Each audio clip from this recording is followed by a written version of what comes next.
Lisons quelques versets qui se trouvent dans l'Épître aux Hébreux, au chapitre 7.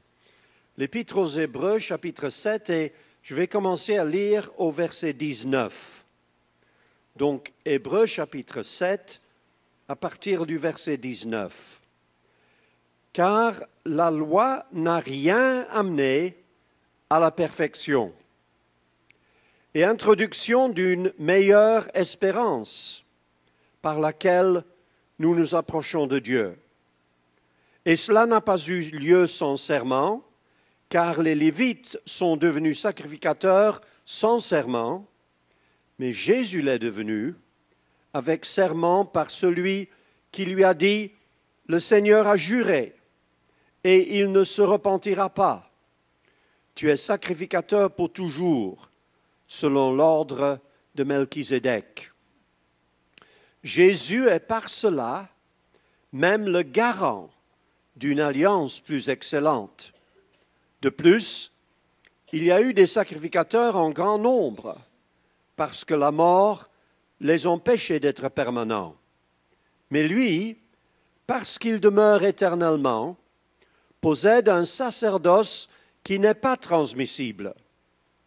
C'est aussi pour cela qu'il peut sauver parfaitement ceux qui s'approchent de Dieu par lui, étant toujours vivant pour intercéder en leur faveur.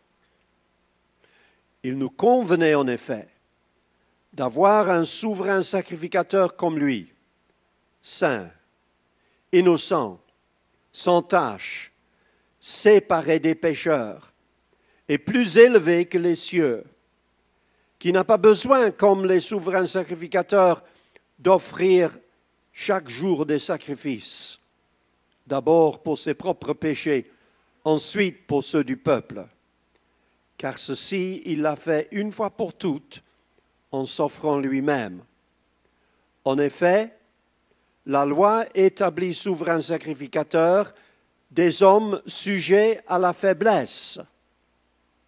Mais la parole du serment qui a été fait après la loi établit le Fils qui est parfait pour l'éternité.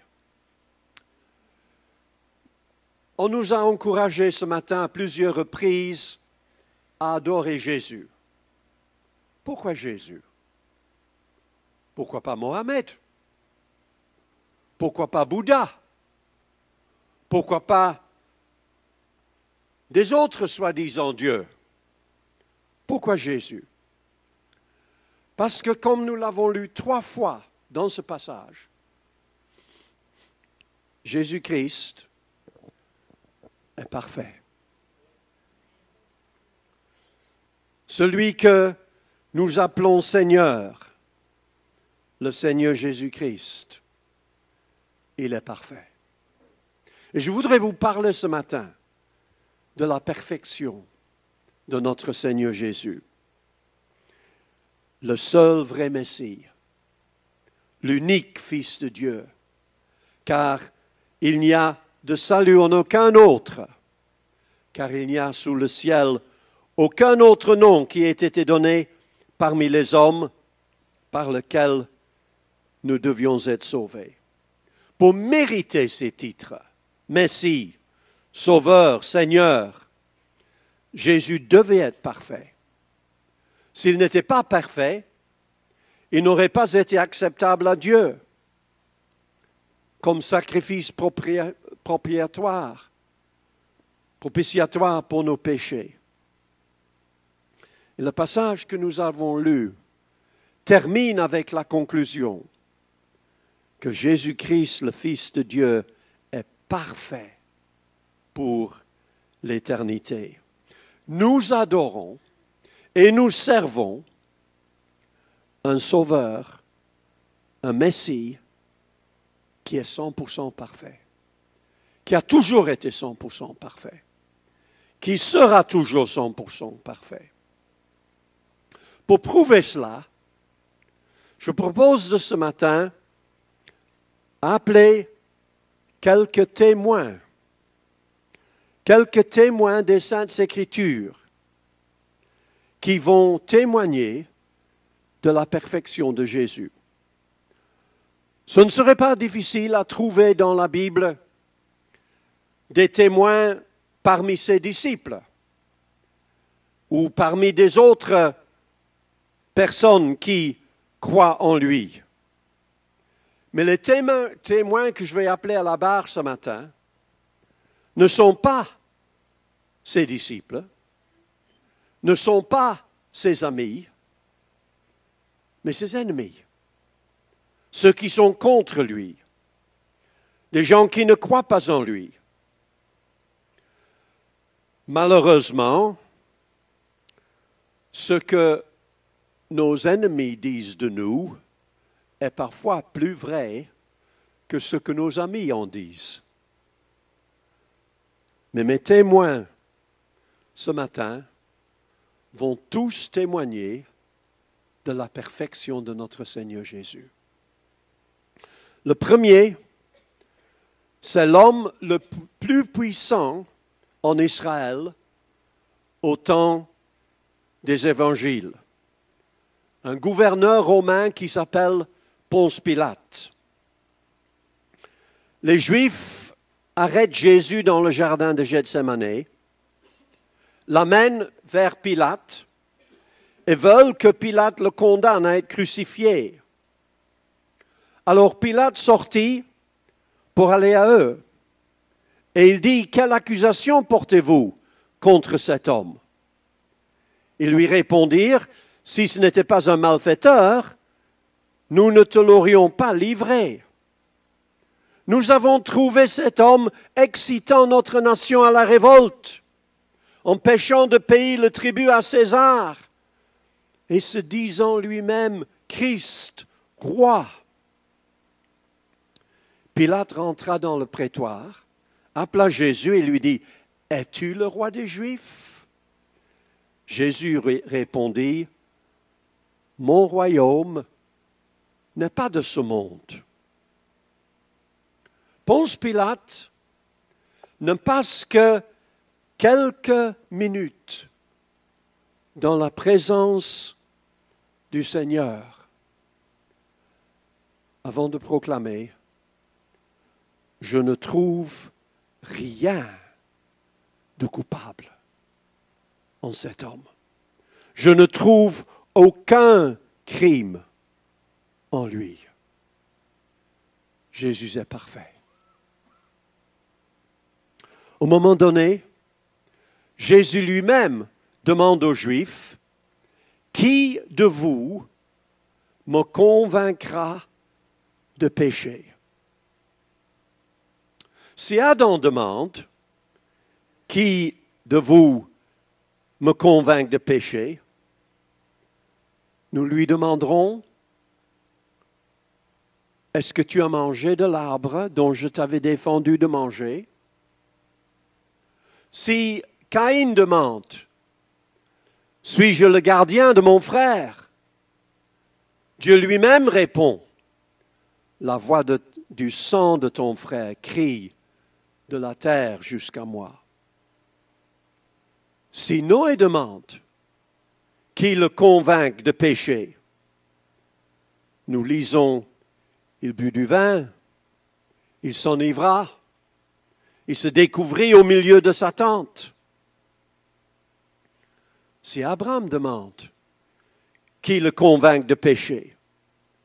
nous lui rappellerions qu'il a dit à Sarai, sa femme, « Dis, je te prie que tu es ma sœur. » Si Moïse demande qui le convainc de péché, nous lui rappellerions que c'est Dieu lui-même qui lui a dit, « Vous avez péché contre moi au milieu des enfants d'Israël près des eaux de Mériba à Kadès dans le désert de Tsin, et vous ne m'avez point sanctifié au milieu des enfants d'Israël. » Si David demande qui le convainc de péché, nous répéterons la question de Nathan.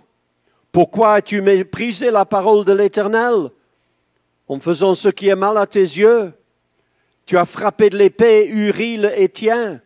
Tu as pris sa femme pour en faire ta femme. Et lui, tu l'as tué par l'épée. On ne doit même pas demander à l'apôtre Paul qui le convainc, lui, de pécher.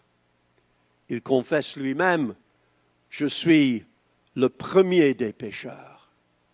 Oui, tous ces grands dans la Bible sont tous des pécheurs. Et nous tous qui sommes ici ce matin, nous sommes tous des pécheurs. Mais quand Jésus demande, qui de vous me convaincra de pécher? Il n'y a personne qui répond. Personne qui lève la voix. Personne qui l'accuse. Ni le peuple, ni les scribes, ni les pharisiens, ni les sadducéens, ni les prêtres, ni les juges. Personne n'accuse Jésus-Christ, le parfait Fils de Dieu, de péché. Personne, même pas le diable. Pilate, ayant assemblé les principaux sacrificateurs, les magistrats et le peuple, leur dit, « Vous m'avez amené cet homme comme excitant le peuple à la révolte. Et voici, je l'ai interrogé devant vous. Et je ne l'ai trouvé coupable d'aucune des choses dont vous l'accusez. » Notre Seigneur Jésus est parfait. J'appelle maintenant mon deuxième témoin. Si mon premier témoin, Ponce Pilate, était au rang le plus élevé de l'échelle sociale en Israël à l'époque, mon deuxième témoin, lui, il occupe le rang le plus bas, celui d'un malfaiteur, crucifié pour ses crimes à côté de Jésus. Ils crucifièrent avec Jésus deux brigands, l'un à sa droite et l'autre à sa gauche. Le premier des brigands lance un défi à Jésus. « N'es-tu pas le Christ?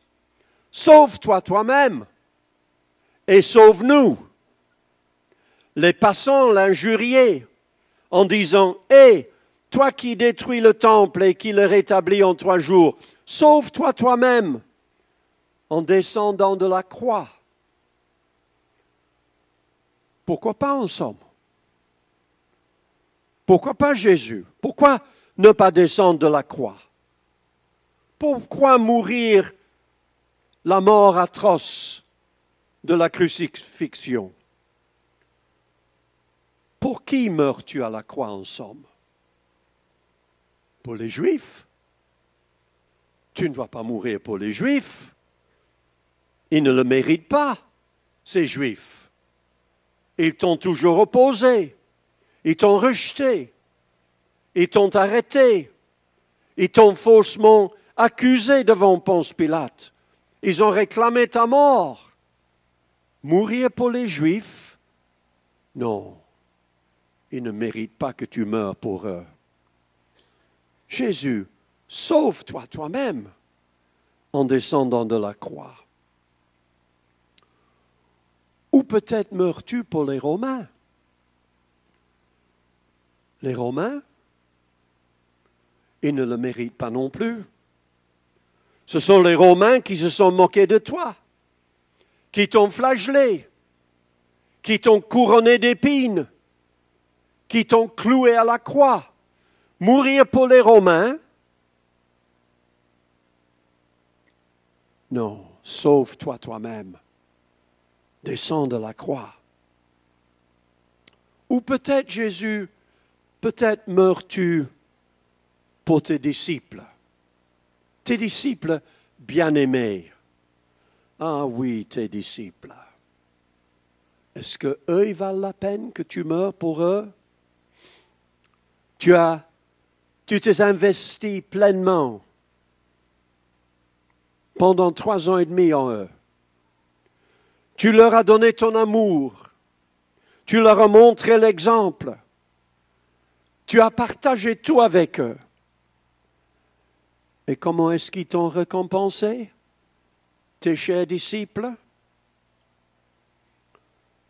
L'un t'a trahi, un autre t'a renié, et tous, ils t'ont abandonné.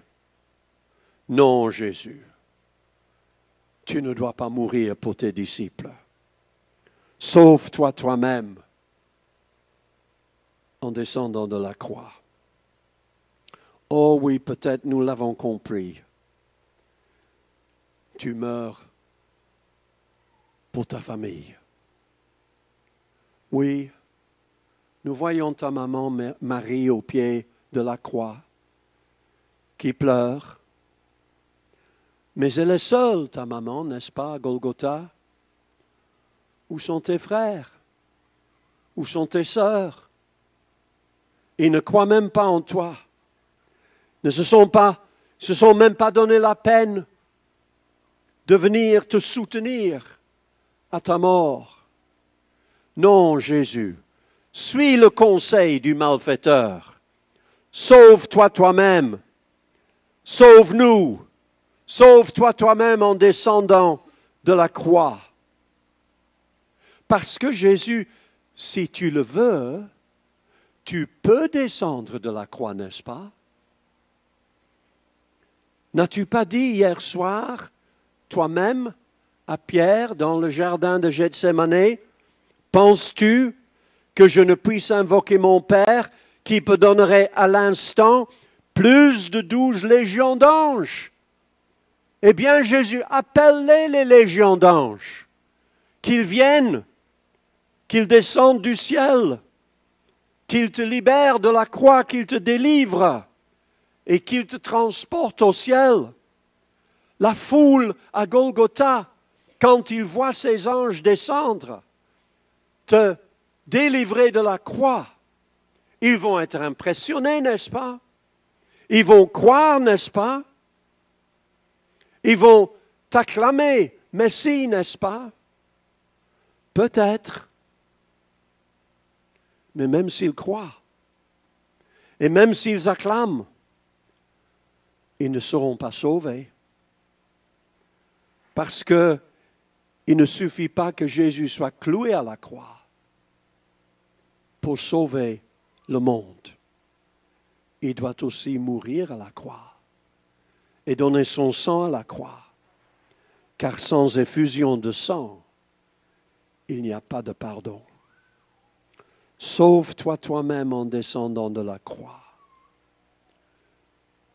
Jésus ne se sauve pas. Il ne descend pas de la croix. Il n'appelle pas des légions d'anges. Il ne répond même pas à ce premier malfaiteur. Son copain, le deuxième malfaiteur, crucifié à l'autre côté de Jésus, c'est lui maintenant qui prend la parole. Il s'adresse à son copain. Ne crains-tu pas Dieu, toi qui subis la même condamnation? Pour nous, c'est justice, car nous recevons ce qu'ont mérité nos crimes. Oui. Ce deuxième malfaiteur regarde Jésus à la croix. Ce qu'il voit, frères et sœurs, n'est pas beau. Il n'avait ni beauté, ni éclat pour attirer nos regards. Et son aspect n'avait rien pour nous plaire. Il était semblable à celui dont on détourne le visage. Ce deuxième malfaiteur regarde Jésus à la croix. Il voit le visage de Jésus, les cheveux de Jésus, ensanglantés maintenant par les ruisseaux de sang qui coulent de sa cuir chevelure percée par les épines de sa couronne. Il regarde Jésus et il voit la honte de sa nudité, la nudité de son corps, humiliation ultime des Romains. Mais ce corps de Jésus tacheté par le sang des meurtrissures de la flagellation. Et c'est par ces meurtrissures que nous sommes guéris. Il regarde Jésus et il voit ses mains. Ces mains de Jésus qui ont guéri tant de malades, qui ont béni des enfants, qui ont multiplié des pains et des poissons, qui ont saisi Pierre quand il menaçait de couler. Mais ces mains qui maintenant sont clouées au bois infâme. Et regarde les pieds de Jésus. Ces pieds de celui qui apporte de bonnes nouvelles. Et puis il lit l'écriteau affiché à la croix au-dessus de la tête de Jésus. Pilate fit une inscription qu'il plaça sur la croix et qui était ainsi conçue: Jésus de Nazareth, roi des Juifs.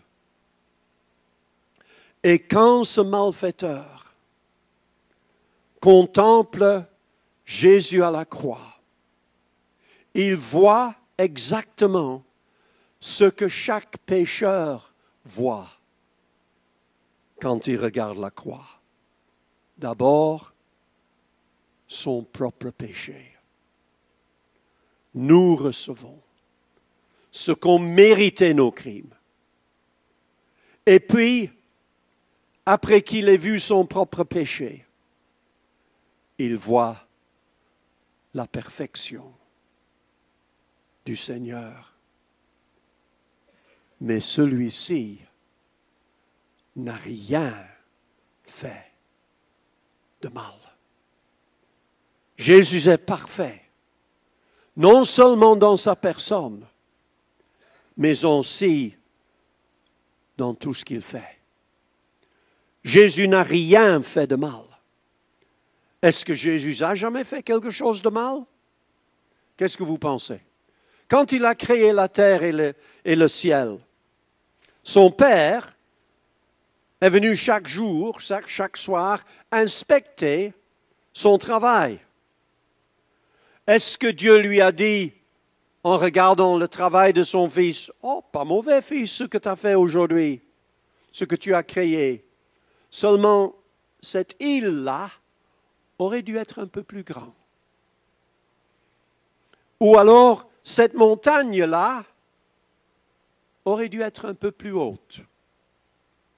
Ou la couleur de cette fleur un peu plus vive.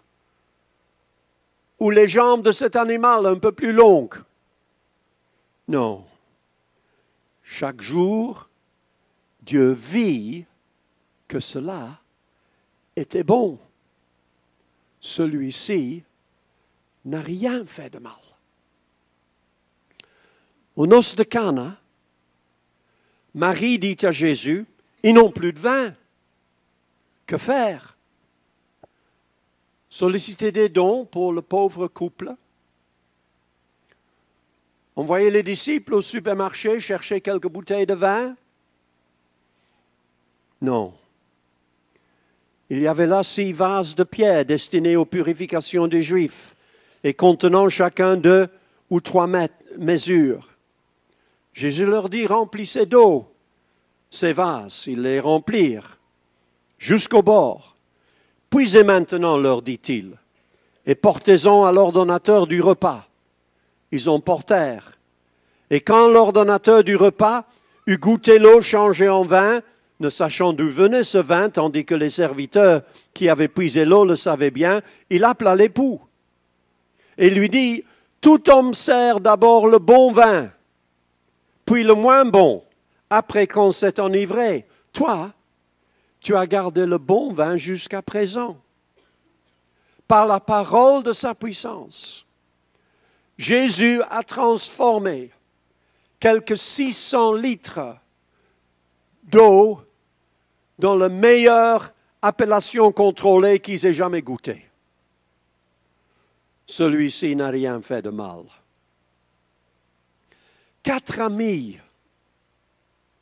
viennent à la maison où Jésus prêche avec un lit sur lequel est couché leur jeune ami paralytique.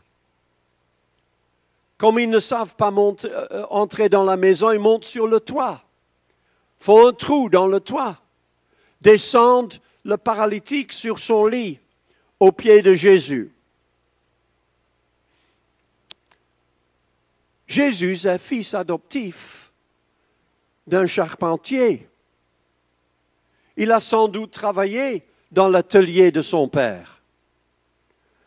Est-ce qu'il va dire maintenant au jeune paralytique, « Écoutez, jeune homme, revenez la semaine prochaine et je fabriquerai pour vous une paire de béquilles tout dernier modèle. » Non. Jésus-Christ ne donne pas de béquilles à un paralytique. Il lui donne de nouvelles jambes. « Lève-toi, dit-il au paralytique. Prends ton lit et va dans ta maison. » Et il se leva et il s'en alla dans sa maison.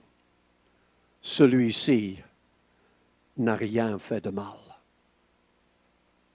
Lazare, que Jésus aime, est gravement malade. Il est même pire que gravement malade, il est mourant. Ses sœurs, Marie et Marthe, envoient un message à Jésus. « Seigneur, voici celui que tu aimes est malade. » Qu'est-ce que Marie et Marthe espèrent que Jésus va faire quand il reçoit le message? Qu'est-ce que vous pensez? Qu'il va laisser tout tomber, n'est-ce pas? Et qu'il va prendre le TGV, revenir vite pour guérir leur frère. C'est pas ça qu'ils espèrent? Oui, hein? Mais qu'est-ce que nous lisons? Lorsque Jésus eut appris que Lazare était malade, il resta 2 jours encore dans le lieu où il était. Ses disciples ne comprennent rien. Mais quand ils le questionnent, Jésus répond, « Lazare est mort. Et je me réjouis de ce que je n'étais pas là. » Je ne sais pas ce que vous pensez, mais moi je trouve ça fort. Son meilleur ami tombe malade et mourant, il ne va même pas en visite. Et maintenant, quand il est mort, il dit, « Et je suis content que je n'étais pas là. » C'est quel genre d'ami fidèle et tendre, ça? Difficile à comprendre, n'est-ce pas? Jésus a déjà guéri tant de gens qu'il ne connaissait même pas. Peut-être des gens qui ne croyaient même pas en lui. Mais maintenant, quand son ami est malade, non seulement qu'il le laisse mourir, mais il dit aussi qu'il est content de ne pas assister aux funérailles. Je pense que nous comprenons très bien la déception de Marthe et Marie, n'est-ce pas? Quand Jésus arrive finalement, trop tard, 4 jours après l'enterrement, les sœurs disent l'une après l'autre, « Seigneur, si tu eusses été ici, mon frère ne serait pas mort. » Je ne sais pas si vous êtes comme moi, mais moi je lis la déception dans ce qu'elles disent. Vous pas? Peut-être même un peu d'amertume. En tout cas, elles ne comprennent pas. Quelques-uns d'entre les Juifs dirent, « Lui qui a ouvert les yeux de l'aveugle, ne pouvait-il pas faire aussi que cet homme ne mourût point? » On ne comprend pas. On est déçu. Jésus est venu trop tard. Il n'a pas guéri son ami. Jésus va au cimetière. Pourquoi est-ce qu'il va au cimetière? Qu'est-ce qu'il va faire au cimetière? Poser des fleurs sur le tombeau de son ami? Non. Non. Le ciel n'envoie pas des fleurs. Le ciel envoie la rose de Saron et le lit des vallées en personne. Et Jésus dit, ôtez la pierre. Ils ôtèrent donc la pierre. Et Jésus cria d'une voix forte, Lazare, sors. Et le mort sorti. Ce n'est pas un miracle, ça? Non, ce n'est pas un miracle. C'est 3 miracles. Jésus met la décomposition du corps en marche arrière. Deuxièmement, il ressuscite Lazare. Et troisièmement, il le guérit de la maladie qui l'a tué. 3 miracles.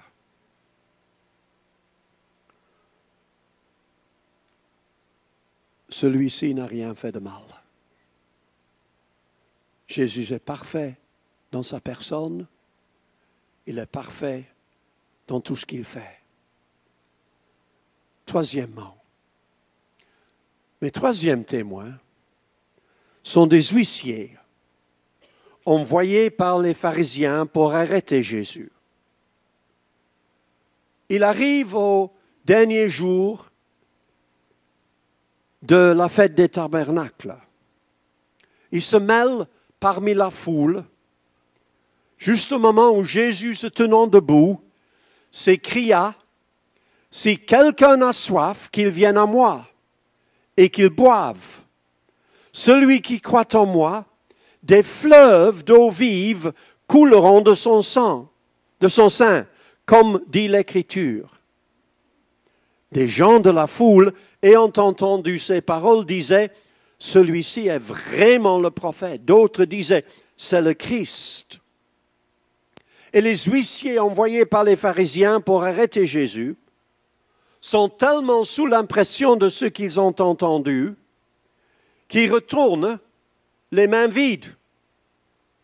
Et quand les pharisiens leur dirent, « Pourquoi ne l'avez-vous pas amené ?» Les huissiers répondirent, « Jamais homme n'a parlé comme cet homme. Jamais homme n'a parlé comme cet homme. » Frères et sœurs, la Bible dit, si quelqu'un ne bronche point en parole, c'est un homme parfait. Jamais homme n'a parlé comme cet homme parle. Quand Jésus parle, les paralytiques marchent. Quand Jésus parle, des aveugles voient. Quand Jésus parle, des sourds entendent. Quand Jésus parle, des lépreux sont purifiés. Quand Jésus parle, la tempête se calme. Quand Jésus parle, les démons sont chassés. Et quand Jésus parle, les morts ressuscitent. Jamais homme n'a parlé comme cet homme. La foule l'écoutait avec plaisir, car il parlait avec autorité. Jésus est parfait dans sa personne, dans ses actions et dans son parler. Quatrièmement, tous les publicains et les gens de mauvaise vie s'approchaient de Jésus pour l'entendre. Et les pharisiens et les scribes murmuraient, disant, « Cet homme accueille des gens de mauvaise vie et mange avec eux. » Pour une fois, les scribes et les pharisiens ont raison, parce que Jésus est aussi parfait dans son humilité. Dans son humilité. Il a dû avoir un moment au ciel où les anges ont regardé ce qui se passait avec stupéfaction. Quel moment? Le moment où Jésus a déclenché le processus de la rédemption de l'humanité, qui avait été planifié depuis la création du monde. Les anges ont regardé. Ils ont regardé Jésus se dévêtir de sa splendeur céleste pour prendre sur lui la forme d'un être humain. Pas la forme d'un empereur, ou un roi, ou un gouverneur, ou un général, mais la forme humaine la plus vulnérable, la forme d'un bébé. Pas un bébé dans un palais royal à Rome ou à Jérusalem, mais un bébé dans une étable à Bethléem. Jésus aurait pu venir comme un ange ou un archange.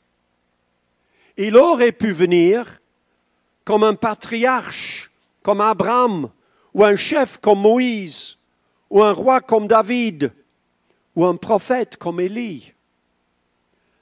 Mais il est doux et humble de cœur. Et pendant toute sa vie et tout son ministère, Jésus a été parfait dans son humilité. Dès la fin de son ministère, dans la chambre haute, Jésus se leva de table, ôta ses vêtements et prit un linge dont il se ceignit. Ensuite, il versa de l'eau dans un bassin et il se mit à laver les pieds des disciples, la tâche du plus humble esclave. Jésus dit, qui est le plus grand? Celui qui est à table ou celui qui sert? N'est-ce pas celui qui est à table? Et moi, cependant, je suis au milieu de vous comme celui qui sert. Vous connaissez la grâce de notre Seigneur Jésus-Christ, qui pour vous s'est fait pauvre, de riche qu'il était, afin que par sa pauvreté, vous fussiez enrichis. Ayant paru comme un simple homme, il s'est humilié lui-même, se rendant obéissant jusqu'à la mort, même jusqu'à la mort de la croix. Cet homme accueille des gens de mauvaise vie et mange avec eux. Jésus est parfait dans son humilité. Mon cinquième témoin est un centenier romain. Le centenier romain chargé de la crucifixion de Jésus. La crucifixion est l'une des façons les plus cruelles jamais inventées par l'homme pour mettre quelqu'un à mort. Parfois, les Romains crucifiaient des centaines de victimes à la fois. Mais la veille de la fête de Pâques, la fête juive, cette fois-ci, il n'y a que 3. Comme d'habitude, les condamnés sont déjà à moitié morts quand ils sont livrés au bourreau. Ils ont déjà été moqués, torturés, outragés, battus, flagellés. Leurs corps sont déjà mutilés et couverts de sang. Les hommes du centenier ont déjà préparé les croix, le marteau, les clous. Et au signal de leur chef, ils mettent leurs condamnés à nu. Et puis, ils clouent les victimes par leurs poignets et leurs chevilles aux croix. Ceci est toujours le moment où les victimes résistent et hurlent le plus. Leurs cris et leurs gémissements laissent le centenier froid. Il est bourreau expérimenté. Il a déjà vu et entendu et expérimenté tout cela beaucoup de fois. Cependant, cette fois-ci, il y a une différence quand même. l'une des crucifiés, qu'on appelle Jésus de Nazareth, celui du milieu, lui, il n'offre aucune résistance. Il ne crie pas. Il ne hurle pas. Il a été maltraité et opprimé et il n'a point ouvert la bouche. Semblable à un agneau qu'on mène à la boucherie, à une brebis muette devant ceux qui l'attendent, il n'a point ouvert la bouche. Incroyable. Dans toutes ces années de bourreau professionnel, le centenier n'a jamais exécuté quelqu'un comme lui. Les croix sont dressées. Petit à petit, les deux autres crucifiés, eux, se taisent aussi. Et petit à petit, les moqueries de la foule, les cris de la foule tarissent.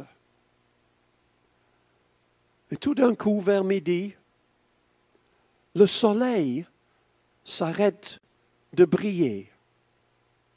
Une silence mystérieuse s'empare de la foule effrayée.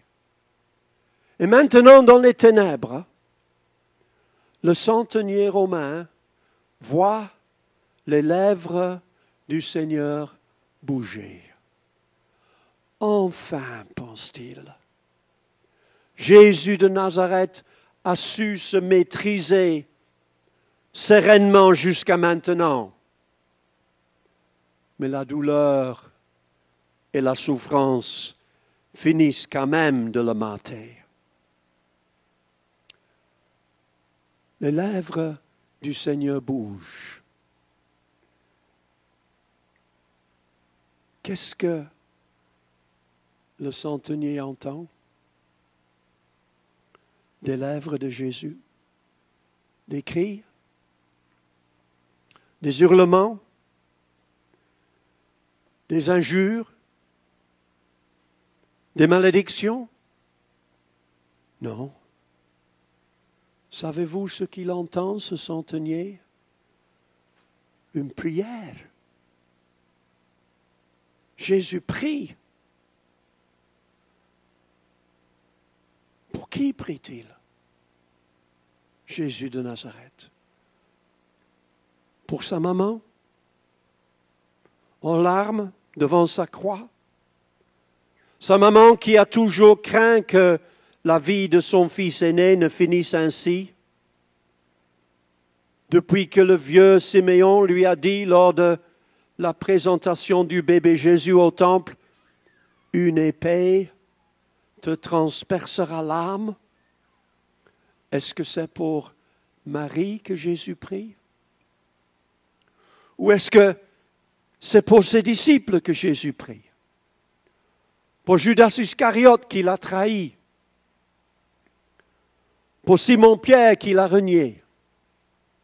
Pour Thomas qui refusera de croire à sa résurrection? Savez-vous pour qui Jésus prie? Pour ses ennemis, pour ses juges, pour ses tortionnaires, pour ses bourreaux.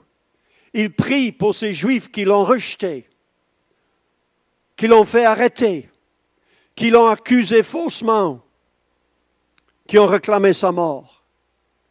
Il prie pour ces Romains qui se sont moqués de lui, qui l'ont flagellé, qui l'ont couronné d'épines et qui l'ont cloué à la croix. Il prie. Et qu'est-ce qu'il prie? Qu'est-ce qu'il prie? Père, juge-leur. Père, condamne-leur. Non. Savez-vous ce qu'il prie? Père, pardonne-leur. Et la prière de Jésus à la croix touche le cœur de ce centenier au point où il s'exclame, assurément, cet homme était Fils de Dieu. Jésus-Christ est parfait, parfait même dans sa mort. Je termine, j'ai encore un dernier témoin. Et ce dernier témoin, lui, n'est ni un ennemi, ni un opposant de Jésus, mais c'est Dieu lui-même, qui témoigne de la perfection de la sacerdoce de son Fils. Christ est venu comme souverain sacrificateur. Il a traversé le tabernacle le plus grand et le plus parfait, qui n'est pas construit de main d'homme, c'est-à-dire qui n'est pas de cette création. Il est entré une fois pour toutes dans le lieu très saint, non avec le sang des boucs et des veaux, mais avec son propre sang, ayant obtenu une rédemption éternelle. Il nous convenait en effet d'avoir un souverain sacrificateur comme lui, saint, innocent, sans tache, séparé des pécheurs et plus élevé que les cieux, qui n'a pas besoin, comme les souverains sacrificateurs, d'offrir chaque jour des sacrifices, d'abord pour ses propres péchés, ensuite pour ceux du peuple, car ceci il l'a fait une fois pour toutes en s'offrant lui-même. C'est pour cela qu'il peut sauver parfaitement ceux qui s'approchent de Dieu par lui, étant toujours vivant pour intercéder en leur faveur. En effet, la loi établit souverain sacrificateur des hommes sujets à la faiblesse. Mais la parole du serment qui a été fait après la loi établit le Fils qui est parfait pour l'éternité. Et puis, frères et sœurs, nous arrivons à l'une des déclarations des plus étonnantes de toute la Bible.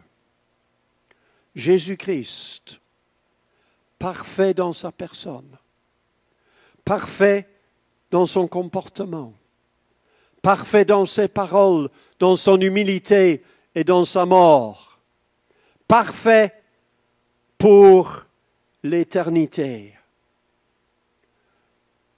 Ce Jésus partage sa perfection avec nous. Par une seule offrande, il a amené à la perfection pour toujours ceux qui sont sanctifiés.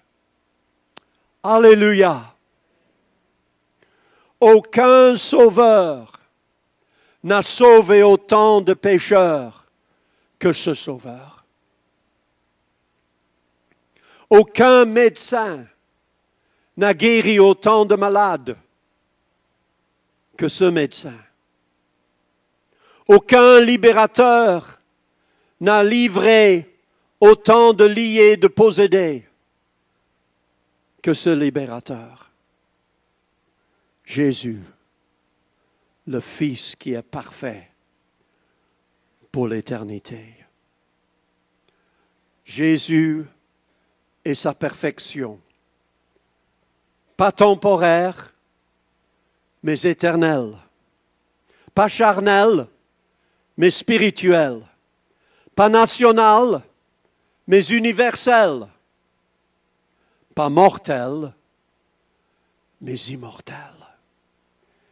Il peut sauver parfaitement ceux qui s'approchent de Dieu par lui, étant toujours vivant pour intercéder en leur faveur. Jésus-Christ, le Fils, qui est parfait pour l'éternité. Amen. Que Dieu vous bénisse.